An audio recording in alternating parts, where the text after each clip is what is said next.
नीरज जी, नीरज जी, नीरज जी, आप देखिए संजय बता चुके हैं, उनकी मजबूरी समझिए।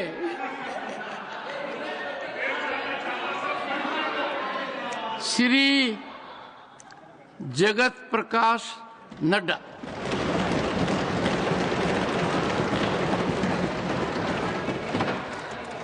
माननीय सभापति जी, आपका बहुत बहुत आभार और धन्यवाद। आपने मुझे बोलने का अवसर दिया। हम वक्फ अमेंडमेंट बिल 2024 इस पर बोलने के लिए और इसके समर्थन में खड़े हुए हैं और मुझे पूरी उम्मीद है कि सदन भी इस बिल का समर्थन करेगा। जैसा कि मैंने कहा कि मेरी उम्मीद है, तो मैं पूरा वाक्य इस तरीके से बोलता हूं कि मुझे उम्मीद है कि उम्मीद का समर्थन होगा। यह बिल का मूल उद्देश्य रिफॉर्म्स लाकर वक्फ के प्रॉपर्टीज की मैनेजमेंट को प्रॉपर करना। मेरे मन में भी ये बात आ गई कि उम्मीद की उम्मीद पर टिकी है। जी जी, क्योंकि आपने 2 बार कहा तो मैंने सोचा 3 बार कह दें। जी जी, नहीं बिल्कुल ठीक कहा आपने। अभी इस पर काफी चर्चा हुई है, पक्ष विपक्ष के तरफ से सभी लोगों ने चर्चा में भाग ले रहे हैं और अपने अपनी बातों को रख रहे हैं। कुछ बातें इस प्रकार से ध्वनि उसकी आती है जैसे कि सरकार, भारत सरकार आदरणीय मोदी जी के नेतृत्व में इस वक्फ बिल, इस उम्मीद को जो लेकर के आई है, वो कहीं बुलडोज कर रही है। ये ध्वनि देने की कोशिश हो रही है। मैं इसको सबसे पहले एक जिम्मेवार राजनीतिक दल के राष्ट्रीय अध्यक्ष के रूप में इस ध्वनि को समाप्त करके, इस नैरेटिव को जो बनाया जा रहा है उसका पुरजोर विरोध करता हूं और आपके माध्यम से, इस सदन के माध्यम से देश की जनता को यह बताना चाहता हूं कि प्रधानमंत्री मोदी जी के नेतृत्व में चलने वाली सरकार पूरी तरीके से डेमोक्रेटिक नॉर्म्स को फॉलो करके आगे बढ़ रही है।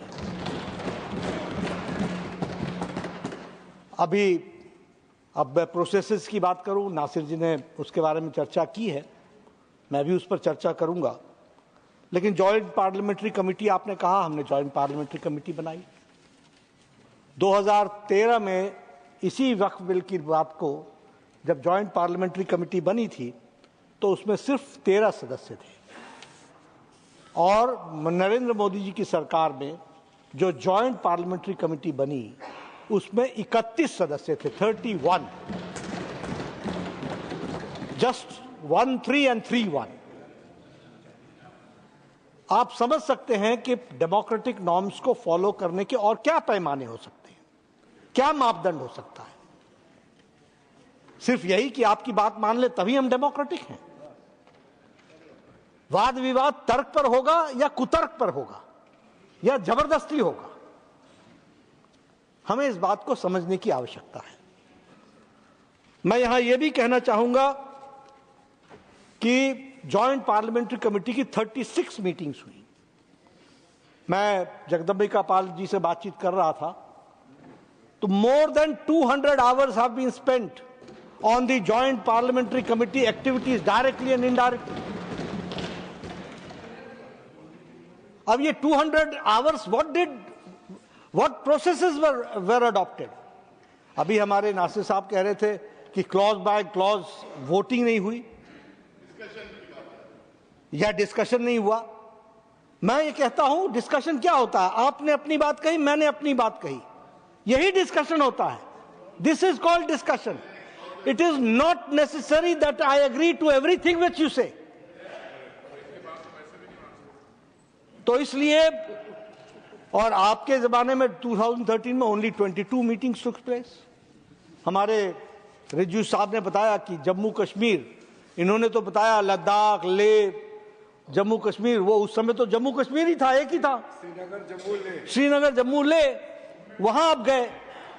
और हमारे जगदम्बिका पाल जी सारी कमेटी को लेकर के 10 स्थानों पर गए, 10 राज्यों में गए।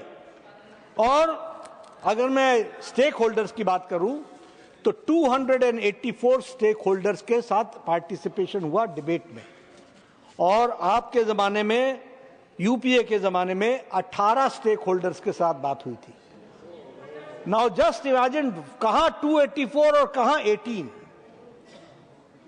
कहां सरसरी तौर पर डिस्कशन हुआ और कहां गहराई से डिस्कशन हुआ। कौन से पैमाने हैं जिन पैमानों पर हम खड़े ना उतरे हो। हम यह भी बताना चाहते हैं कि 25 स्टेट्स के वर्क बोर्ड के साथ बातचीत हुई, 15 स्टेट गवर्नमेंट्स के साथ बातचीत हुई, 5 माइनॉरिटी कमीशंस के साथ बातचीत हुई और सैकड़ों एमएलए, एमपीज और मिनिस्टर्स के साथ बातचीत हुई। अब इससे ज्यादा एग्जॉस्टिव डिस्कशन क्या हो सकता था। और यूपीए के जमाने में जब 2013 का बिल आया तो सिर्फ 13 स्टेट्स में बातचीत हुई थी। और उसी तरीके से जैसा मैंने कहा कि और बिल को हम लोकसभा में लेकर के चले आए थे। मुझे एक बात और भी ध्यान में आ रही है जो मैं कहना चाहूंगा। हमारे यहां कहा जाता है, यहां कपिल सिब्बल साहब दिखे थे मुझे, कोर्ट में चर्चा होती है कि when you have got arguments you are contented and you speak accordingly, आप तो जानते ही हैं। और when you are lacking arguments you raise your voice to put and you try to sensationalize. मैंने देखा कि डिबेट को बहुत डिविएट करने की, डिरेल करने की। माननीय नड्डा जी, वो ये बात है, if you are a lawyer you are strong in law, hammer law. If you are strong on facts, hammer facts. If you are strong on neither, hammer the table. Sir, thank you very much. Very good advice. But I'll not hammer the table. I will use my. तो ये Daryl हुआ और Daryl के साथ साथ deviate भी हुआ। कल मुझे लोकसभा में भी देखने का मौका मिला।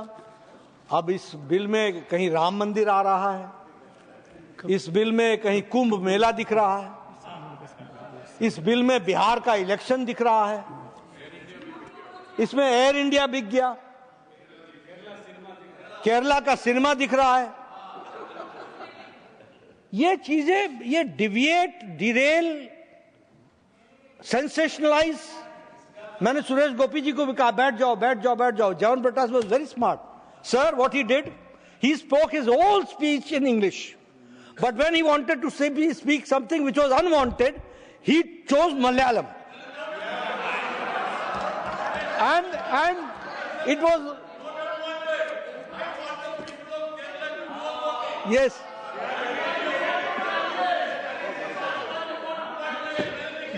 John Mittas, yes. No, legally you are sound, John Mittas, nothing. Legally you are sound. But I said it's a smart move. Yes. Smart move. You wanted something to be told to this house and you wanted something to be told to the Kerala people. So for that smartness. It's a compliment. It's a compliment.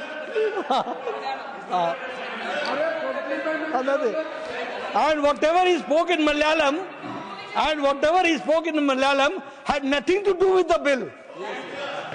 Had nothing to do with the bill.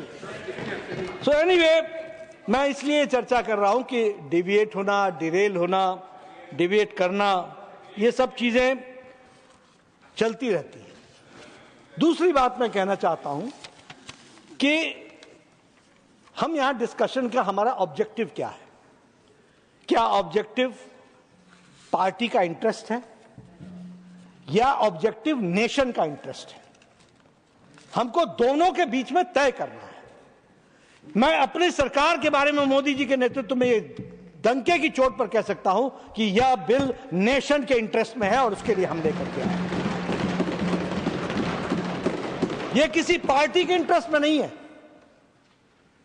ये किसी party के interest में नहीं है, ये किसी vote bank को satisfy करने के इंटरेस्ट में नहीं है, ये देश के इंटरेस्ट में है। अब ये वक्फ बोर्ड की प्रॉपर्टीज है।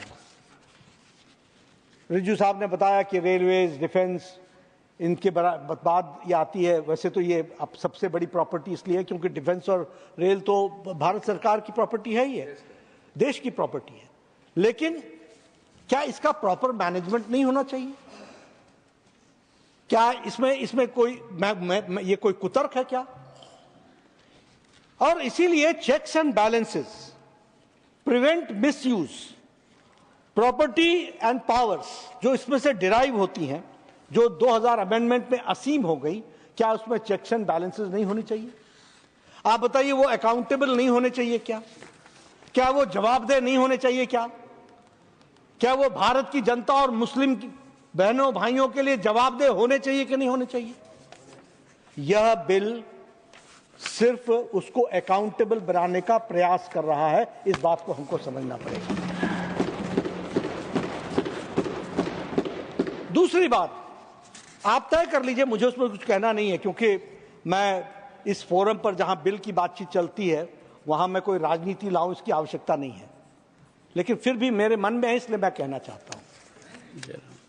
प्रधानमंत्री मोदी जी ने सबका साथ, सबका विकास, सबका विश्वास, सबका प्रयास, इस मंत्र को लेकर के वो चले हैं, और चले नहीं है, इसको उन्होंने पूरा किया है।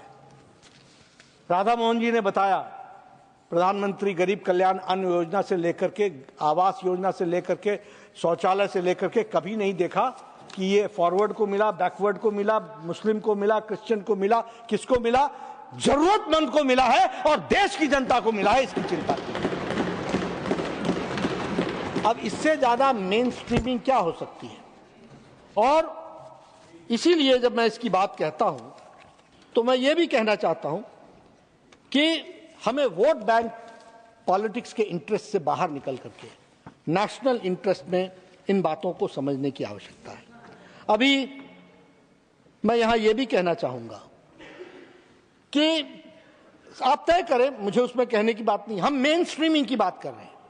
इस देश में कोई भी किसी कलर में ना देखा जाए। मोदी जी के नेतृत्व का सपना भारत का यह है कि सबका विकास हो, सबका प्रयास हो, सबको साथ लेकर के चले। इसीलिए हम लिप सर्विस नहीं करते हैं, हम रियल सर्विस करते हैं। We do the real service. हम लिप सर्विस कर रहे होते हैं। मैंने आपको सारी योजनाएं गिनाई, ये सारी योजनाओं से राधा मोहन जी ने बताया 30% मुस्लिम भाइयों का लाभ हुआ है, इसमें से 35% उन्होंने लाभ लिया है, 35 हमने कभी इसका डंका पीटा क्या? नहीं, मेन स्ट्रीमिंग कर रहे हैं। मैं जानना चाहता हूं कि पिछले 70 साल किन लोगों ने उनको अलग रखा है? किन लोगों ने अलग रखा है? किन्होंने उनको डरा के रखा है? किन्होंने उनके साथ अलग व्यवहार करने की बात की है? ये polity, this polity has to be understood, and I will tell you, 50 years later, 100 years later, we will not be there. But the course of action which we take today, that is going to make India stronger, that we have to understand. और आपने 70 साल का experiment करके देख लिया। 70 साल का experiment आपने करके देख लिया, बांट करके देख लिया, वोट के पीछे पढ़ के देख लिया।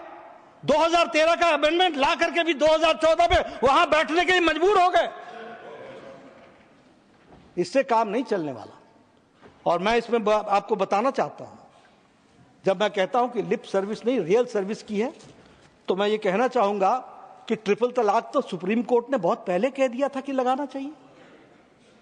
भारत की जनता लगाना चाहती थी। आपकी सरकार, यूपीए की सरकार 10 साल बैठी रही, आप नहीं लगा सके। क्या तकलीफ थी जो नहीं लगाई गई? क्या वो रेट्रोग्रेटिव स्टेप था ट्रिपल तलाक हटाना, या प्रोग्रेसिव स्टेप था? हमारे नासिर साहब कहते हैं कि we would not like to remain second grade citizen. You made the Indian Muslim ladies second grade citizens, you made it second grade citizens. और मैं बताना चाहूंगा कि इजिप्ट में तो सभापति जी, इजिप्ट में ट्रिपल तलाक, ये मुस्लिम देशों की बात कर रहा हूं, ट्रिपल तलाक मुस्लिम देश में इजिप्ट में 1929 में समाप्त हो गया था। सूडान में 1929 में समाप्त हो गया था। बांग्लादेश में 71 में बना, 72 में ट्रिपल तलाक समाप्त हो गया। इराक में 1959 में समाप्त हो गया। सीरिया में 1953 में समाप्त हो गया। मलेशिया में 1969 में समाप्त हो गया। यह सब मुस्लिम देशों का मैंने नाम लिया है। यह भारत देश था जहां हमारी मुस्लिम बहनों को मुख्य धारा में लाने से रोका जा रहा था, और लाने वाले, मेन स्ट्रीमिंग करने वाले नरेंद्र मोदी जी बने, जिन्होंने उसको उनको करके दिया। इसलिए जब हम इसकी चर्चा करते हैं तो हमें ध्यान रखना चाहिए, रियल सर्विस या lip service. We believe in real service. आज करोड़ों बहनें, मुस्लिम बहनें आज आजाद हो गई, उनको लाइफ विद डिग्निटी जीने का मौका मिल रहा है। किसने किया यह काम? क्या यह ऐतिहासिक फैसला नहीं है? Is it not an historical decision? It is an historical decision, and none other, it is prime minister Modi which has done this, that we have to understand. उसी तरीके से मैं बात करना चाहूंगा आज के बारे में। आज हम, ऐसा लग रहा है जैसे पता नहीं हमने वक्फ बोर्ड पर हाथ डाल दिया, ये तो बहुत गड़बड़ बात हो गई है, और ये एक तरीके से हमारे को कब्जे में लेने की बात है, और हम कोई बड़े रेट्रोग्रेड चल रहे हैं। मैं बताना चाहता हूं, टर्की मुस्लिम देश है सभापति जी, वहां 1924 में जनरल डायरेक्टोरेट ऑफ फाउंडेशंस बन करके मैनेजमेंट ऑफ वक्फ का काम शुरू हो गया था। It is a Muslim country, Turkey, 1924, और वहां पर टर्की में all waqf properties were brought under the control of the state for their better management and transparency. When did they do? In 1924. 100 साल पहले। They saw to it that the misuse of waqf properties was prevented through digital recording in late 80s, 90s, and income of waqf began to be used for the development of education and health. ये किसने किया? Turkey ने। हम यहां कर रहे हैं, आप तो कर, यूपीए की सरकार को कर देना चाहिए था, क्यों नहीं किया? क्यों हमारा इंतजार कर रहे थे? मलेशिया मुस्लिम डोमिनेटेड स्टेट है। In Malaysia authority of waqf management, वहां क्या बोलते हैं? State Islamic religious council, state चलाता है।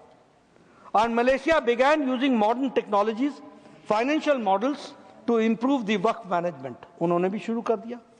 वहां उन्होंने नई बात शुरू कर दी, waqf shares. Waqf shares were implemented which increase the community participation and the rise in the waqf income. सब कोई प्रोग्रेसिव तरीके से चलने की प्रयास कर रहे हैं।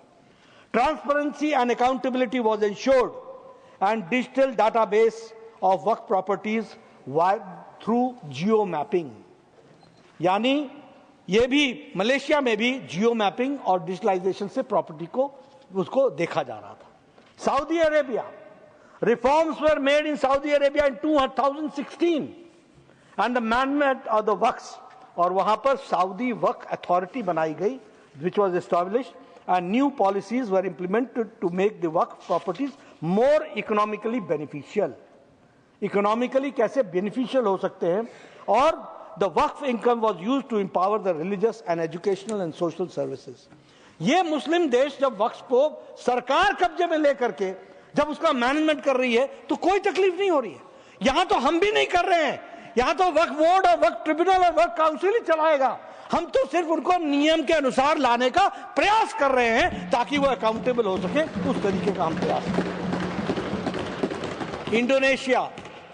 Indonesia again a Muslim dominated country. यहां Indonesia biggest, Indonesia Waqf board जिसको वो बदान वक्फ इंडोनेशिया बोलते हैं, in 2004 Waqf act was amended incorporating modern practices and registration for the management of waqf properties, or the concept of cash waqf was implemented for maximizing the benefits derived from the waqf assets. यानी उन्होंने नए नए प्रयोग करने शुरू किए ताकि वक्त की प्रॉपर्टी का ज्यादा से ज्यादा सदुपयोग हो सके और लोगों के लिए काम आ सके। ईरान में the management of waqf properties is under the organisation of endowments and charitable act affairs, ये भी सरकार के पास है। After 1979 Islamic revolution extensive reforms were made in the management of the waqf properties. मैंने आपको इसलिए सारी बातें बताई और इन देशों का नाम लिया कि ये लोग जो मुस्लिम देश हैं, जब वो वक्त की प्रॉपर्टीज को ट्रांसपेरेंट कर रहे हैं, जब वो वक्त की प्रॉपर्टीज को डिजिटलाइज कर रहे हैं, जब वो वक्त की प्रॉपर्टीज को अकाउंटेबल कर रहे हैं, तो भारत की धरती पर करने में दिक्कत क्या आ रही है। और इसीलिए मैं इस बात को आपके सामने रखना चाहता हूं कि इसके माध्यम से हम लोगों ने कोशिश की है कि हम ज्यादा से ज्यादा मुस्लिम समुदाय का वक्फ की प्रॉपर्टी का उपयोग हो सके, उनकी शिक्षा का, उनके स्वास्थ्य का, और उनकी प्रॉपर्टी सही हाथों में रहे, इसकी चिंता की गई है। मैं यहां आपको बताना चाहता हूं, 2013 की बात कही गई। हमारे नासिर साहब ने कहा कि 2013 में तो आप भी साथ थे। हां थे, साथ हम थे, लेकिन 2020-21 में हमें ध्यान में आया कि 1913 से लेकर 2013 तक वक्फ की प्रॉपर्टी भूमि 18 लाख हेक्टेयर थी और 2013 से 2025 में नई भूमि 21 लाख हेक्टेयर जुड़ गई, 21 लाख हेक्टेयर जुड़ गई। और इसका दुरुपयोग ना हो, हम नहीं कहते, हम we are not taking your land, ये 21 लाख भी तुम्हारी और 18 लाख भी आप ही का, लेकिन इसका दुरुपयोग ना हो, इसलिए हमने ये तय किया कि इसको बिल ला करके जो एक्ट में 2013 में जो चीजें मिली हुई थी उसमें कुछ ना कुछ परिवर्तन करना आवश्यक होगा। It will be necessary and law is an evolution, the implementation itself is an evolution process through which it goes. तो इसलिए दुरुपयोग को रोकने का प्रयास उसमें से किया गया और उसको करने के लिए मैं आपके सामने बताना चाहता हूं। अब ये जो अमेंडेड एक्ट था, grants extraordinary, this act 2013, it grants extraordinary powers to the Waqf boards and appears to override the constitutional and the legal framework of India. ये article 14 of the Indian Constitution, equality before law, equal protection of law, इसको violet करता है 2013। और जो रिज्जू साहब bill लेकर के आए हैं वह उसको प्रोटेक्शन देता है। ये इसकी खूबी है, इसको हमको समझ लेना चाहिए। It violates Article 300A, legal protection from arbitrary seizure। ये आर्बिट्री जो सीजर होता है, ये इसको प्रोटेक्शन मिलती है 300A में, वो उसको प्रोटेक्ट करने से रोकता है। कैसे रोकता है?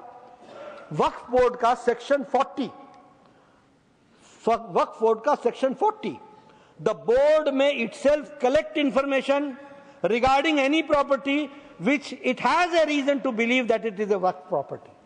यानी अपने से ही तय करती है कि यह वक्फ प्रॉपर्टी है और अपने से ही रियलाइज कर लेती है। यह protection against protection from the arbitrary seizure से रोकने का प्रयास है और इसको वायलेट करता है ये सेक्शन। उसी तरीके से यह वायलेट करता है fair trial, article 21 of the Indian constitution. मैं ये भी कहना चाहूंगा, आप सब लोग हाथ में संविधान की पुस्तक लेके घूमते हैं, रेडी रेफरेंस के लिए पॉकेट में रखते हैं। जब देखिए जयराम रमेश जी ने बता दिया, लेकिन पढ़ते हम हैं। Honourable leader of the house, honourable leader of the house, Jairam ji, showing an object in the house is indecorous. Nothing. ये संविधान की किताब को, and a constitution should never be treated like an object. It's a sacred book, testament for our democracy. ये संविधान की रक्षक हैं, संविधान की बात करते हैं, रेडी रेफरेंस के लिए पॉकेट में रखते हैं, लेकिन इस्तेमाल हम करते हैं, उपयोग हम करते हैं। और इसलिए मैं ये कहना चाहूंगा कि ये जो violation of the right of fair trial article 21, citizens cannot challenge waqf decision in regular courts. हम 21वीं शताब्दी में जी रहे हैं क्या कि citizens cannot challenge the decision of the waqf in the civil court? क्या ये आर्टिकल 21 का वायलेशन नहीं है? और सुप्रीम कोर्ट का ऑब्जर्वेशन क्या है कि violation of property is in a way violation of the right to life, it is also the violation of life. तो मैं आपको संविधान की दृष्टि से उन अनुच्छेदों के बारे में बता रहे हैं। It became more powerful than judiciary. Waqf board का section 54, removal of encroachment from the property through Waqf tribunal order, इसका ऑर्डर भी वक्फ ट्रिब्यूनल का ऑर्डर देगा। Waqf board section 6 and 7, it bars on the civil courts for that no legal action is allowed. आप बताइए ये draconian law बन गया था कि नहीं बन गया था? ये ओवर पावरिंग था कि नहीं था? मैं तर्क कर रहा हूं, आपको कुतर्क लग रहा है? बताइए। मैं तर्क रख रहा हूं कि क्या ये ओवर रीचिंग नहीं था क्या? और ये ओवर रीचिंग संविधान के बेसिक स्पिरिट को चैलेंज करने वाला नहीं था क्या? नहीं है क्या? और इसीलिए इन सारे सेक्शंस को उसी तरीके से वक्फ बोर्ड का section 85, bar of the jurisdiction of the civil courts, waqf board का section 83(7), finality of the decision, as mentioned, the subsection declares the tribunal decision as the final and binding, having the force of the civil court decree। यानी civil court की power ये section 83.7 रखता है और उसकी final decision होगा बिना appeal के। और Waqf board section 83(9), the subsection explicitly states, अब ध्यान से सुनिएगा, the subsection explicitly states no appeal shall lie against any decision or order whether interim or otherwise given or made by the Waqf tribunal. क्या ये भारत के मूल संविधान, आप नासिर जी कॉन्स्टिट्यूशन के लाल किताब को खोल के देख लीजिएगा, वो संविधान के मूल धारा को उल्लंघन करती है कि नहीं करती है? और ये आर्टिकल 12 के भी पावर्स को टेक ओवर कर रही है। द रेवेन्यू डिपार्टमेंट और the local authorities will have a limited power over the Waqf property, यानी वक्फ की प्रॉपर्टीज पर रेवेन्यू डिपार्टमेंट का भी बहुत लिमिटेड पावर होगा। Even the state governments have a limited interference in the Waqf properties operate outside the normal revenue system, यानी वो normal revenue system के से अलग हट करके ही काम करते हैं, इस तरीके का है। बहुत सी बातें हमारे माइनॉरिटी मिनिस्टर किरण रिजिजू ने बताई हैं, लेकिन मैं मूल बात बताना चाहता हूं कि एक तो ये जो बिल आया है इसमें क्या है, ये वक्फ बाय यूजर, ये इसको रिमूव करता है। Waqf by user, only declaration of endowment allowed and the donors must be practising Muslims for at least 5 years।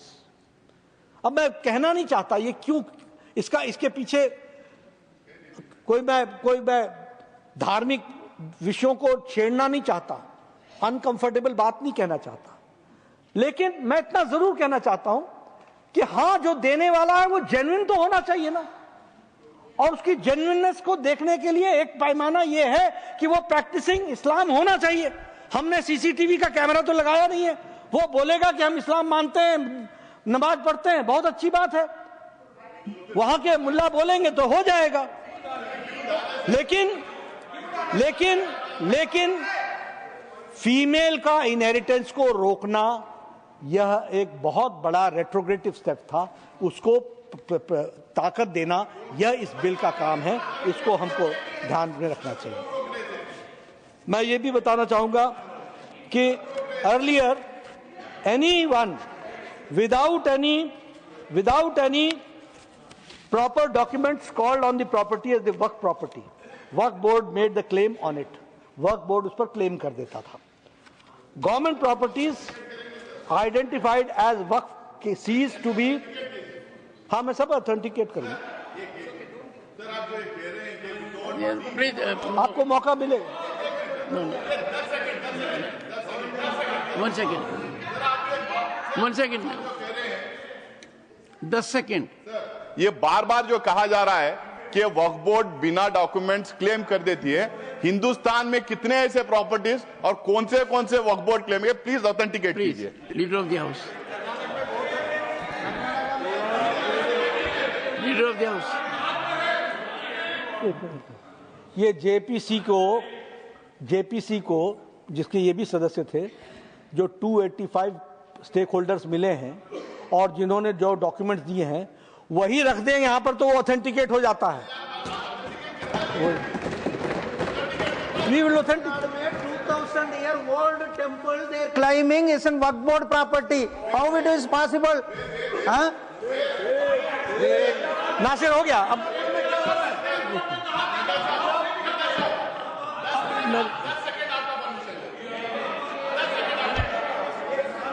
Sir sorry, leader of the house has yielded. Sir सही है, यस यील्डेड। सर ये तमिलनाडु वाला जो issue बार बार जो आ रहा था, मैं मिस कर गया बोलने के टाइम पे, वो विलेज तमिलनाडु का, वो विलेज का 20-30% वक्फ में था 1954 में। वक्फ जब मैं मुझे बोलने दीजिए। उसके बाद sir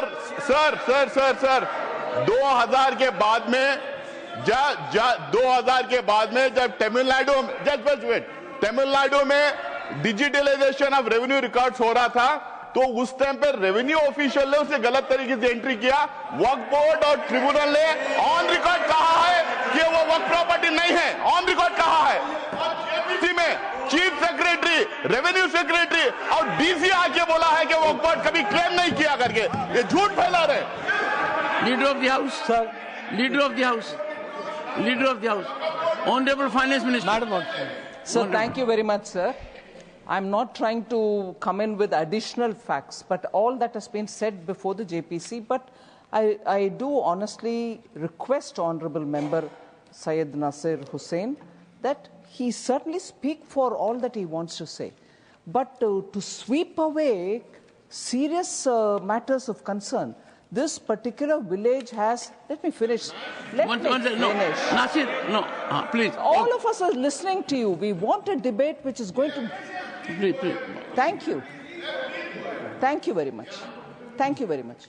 Sir, 1800-old Chandrasekhara Swami temple.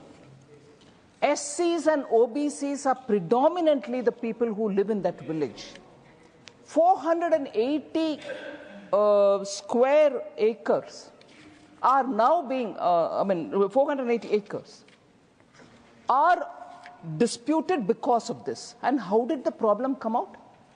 Villagers, when they're buying and selling land among themselves, a family or for anybody, were told clearly that they should obtain a no objection certificate from the Waqf board. They are selling their private property. And even if the district administration, like the honorable member is saying, that the collector, while doing the digitization, entered it wrongly or whatever, the entire village, the collector has put into a wrong entry. And that entry so happens that every villager who has to do any transaction in his land, even if he is giving for what we call in Tamil kuttagai, temporarily give it for a certain number of years for the farmer to cultivate and give him some returns. Even for that, the no objection certificate had to come from the Waqf, sir. I mean, what is this? Why wouldn't, even if that element is true, that the revenue official entered it wrongly, couldn't the Waqf board say, why are these coming to us? We have nothing to do with it. Sorry, collector, get going. Nothing of that happened. The poor people are running from pillar to post saying, when did this become somebody else's? It's mine. Generationally, we've been here. What happens to the temple? The temple was built by the Waqf board and normally is to the core, sir. Leader of the House. Leader of the House. Sir, आप हो गया? He is not yielding. He is not yielding. No, it will be never ending. No, it will be never ending. Leader of the House, Sir, nothing has been going on. मैं ये कह रहा था Leader of the House, कि government properties identified as nothing is going on record. seized as waqf, No. Only what the Leader of the House says. resolved by the collector who reports to the state.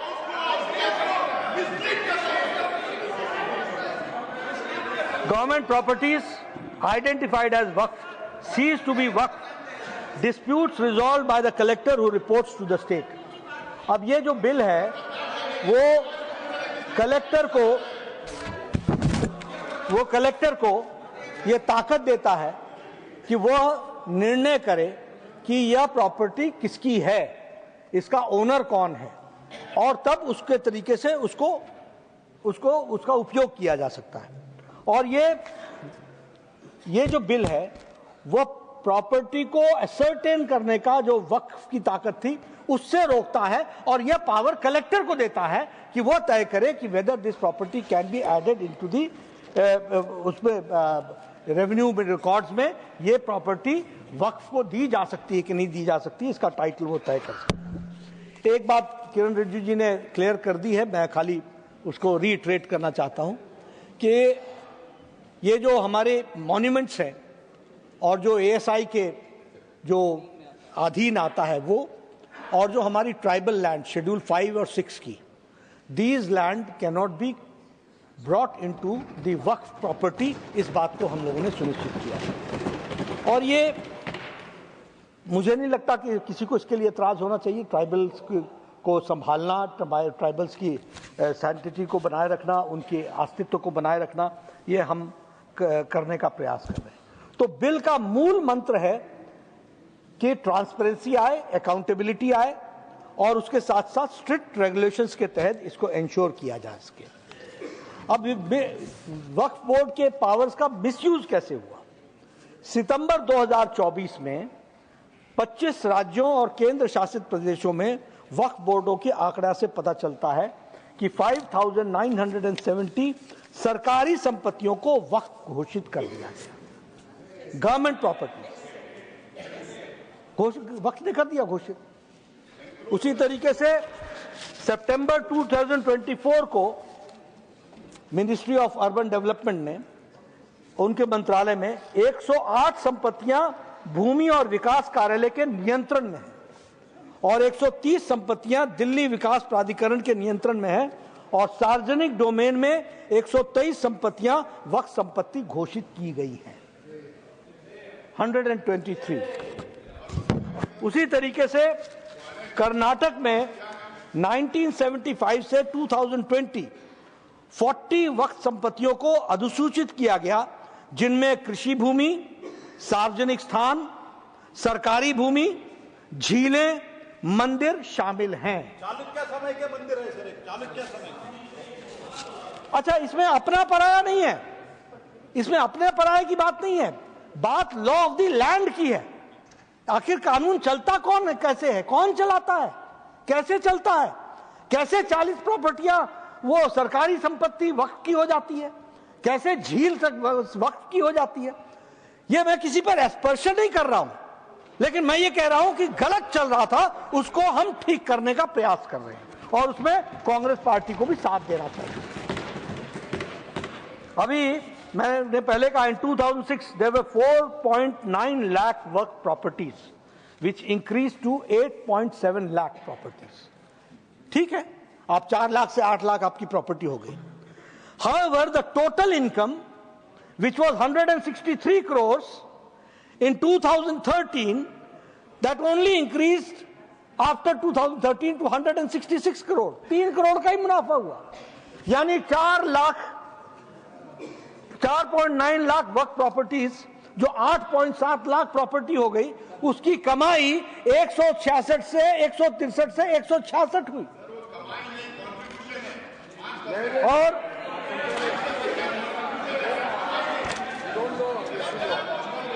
इसलिए CAG में, अच्छा, CAG ने भी, controller and auditor general ने भी 2018 में वक्फ की संपत्तियों के दुरुपयोग और खामियों के बारे में बहुत सीरियस प्रश्न उठाए। तो इसलिए अगर हम देखें कि ये इसका जो मिसयूज हुआ, वक्फ के क्लेम के बारे में आप बात कर रहे हैं, हमारे केरला के सब लोग बड़े एक्साइटेड रहते हैं सारी चीजें।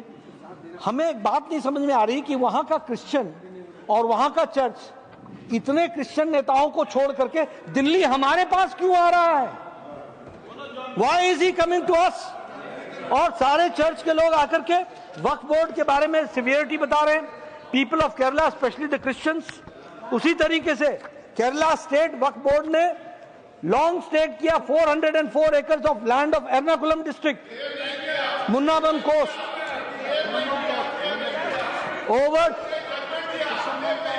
over 200 families in Chavakkar.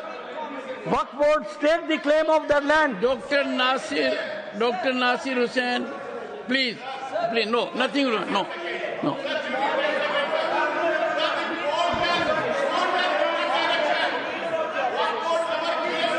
Nasir.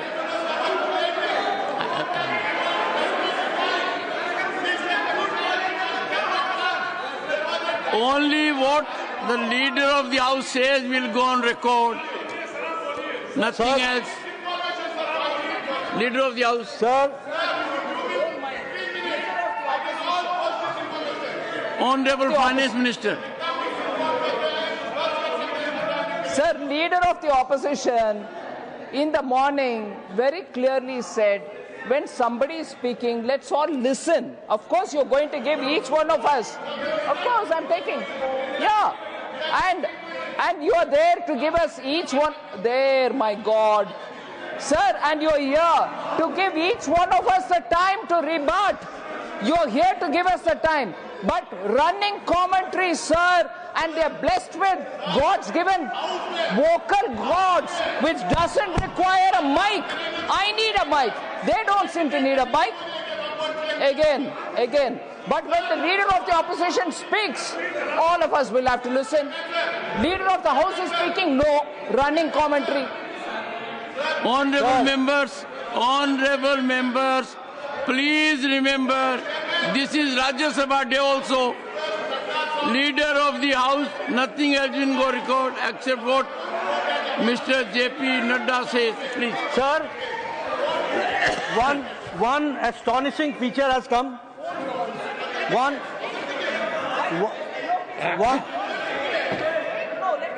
Sir, मेरे में पेशेंस की कोई कमी नहीं है, मैं पेशेंटली सबको सुनता हूं। इच्छा ये रहती है कि मेरे साथ भी पेशेंस रखा जाए तो अच्छा रहेगा। अभी सुनिए, Wayanad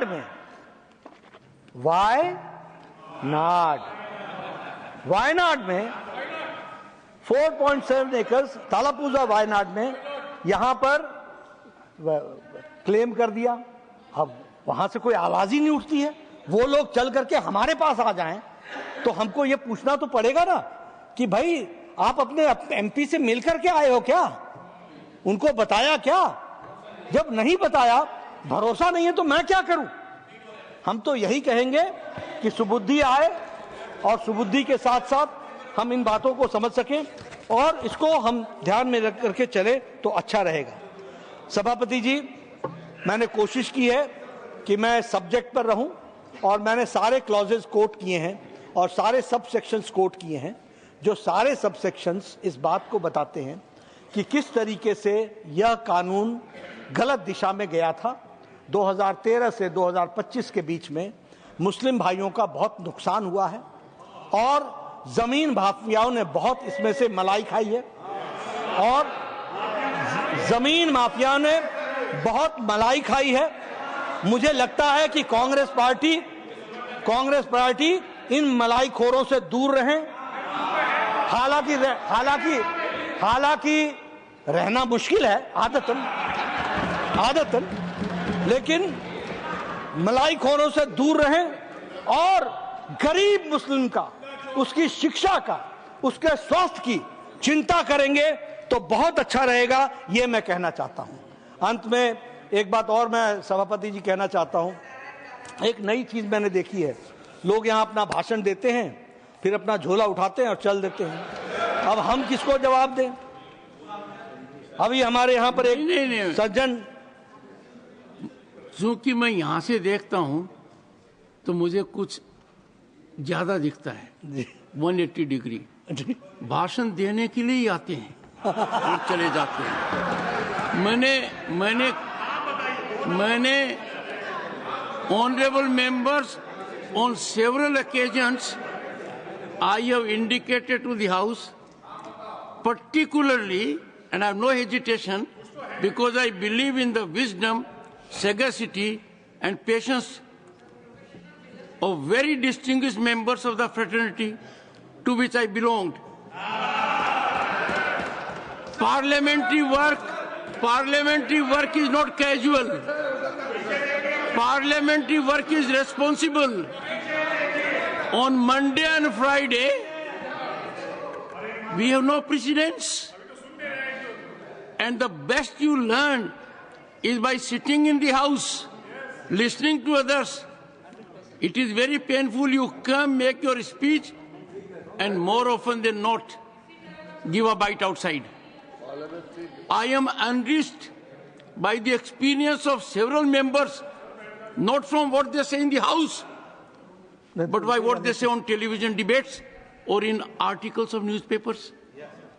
We should collectively think, and it is not a comment on individuals, because the number is very large. Sir, मैं सिर्फ उनको इतना कहना चाहता हूं, उन्होंने बहुत बात की, कंपनी क्लोज बाय, उन्होंने यहाँ बहुत सी बात की, आधी स्पीच उनकी एक्सपंज हो गई। अब मुझे लगता है कि उनको विवेचना करनी चाहिए कि ऐसी स्पीच देने का फायदा क्या जिसमें से आधे से ज्यादा एक्सपंज हो जाए, लेकिन हो गई। पर उन्होंने एक वाक्य कहा, और वो वाक्य ये कहा कि बड़ी बड़ी सत्ता आई और गई।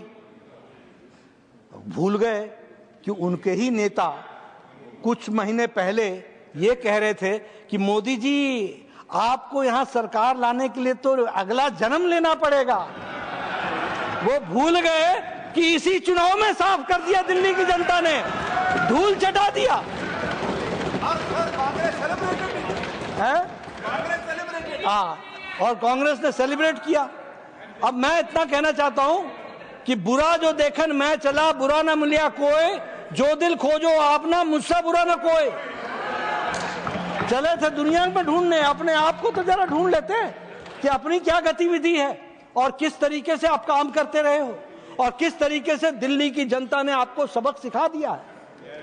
मैं बाकी महाराष्ट्र नहीं जाना चाहता, अभी हरियाणा नहीं जाना चाहता, लेकिन हाँ, humility always pays, that we should understand and realise. और इसमें कोई अहम की बात नहीं है। मैं ना मानूं, हमारे यहाँ स्कूल में जब क्रिकेट खेलते थे तो कुछ लोग जो थोड़ा मसलमान टाइप के होते थे वो आउट हो जाते थे, बोलते मैं ना मानूं, आउट हो गए भाई, आउट हो गए, बोल्ड हो गए, मैं ना मानूं। अब ऐसे मैं ना मानूं का तो कोई उत्तर है नहीं, लेकिन भगवान करे कि सुबुद्धि आए कि आप भी मान जाओ और चल पड़ो हमारे साथ। बहुत बहुत धन्यवाद।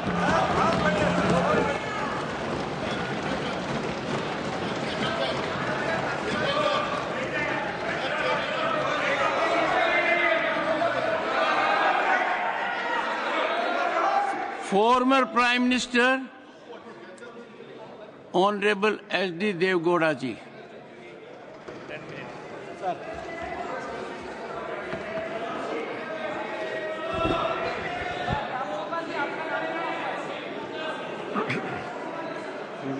Respected Chairman, sir.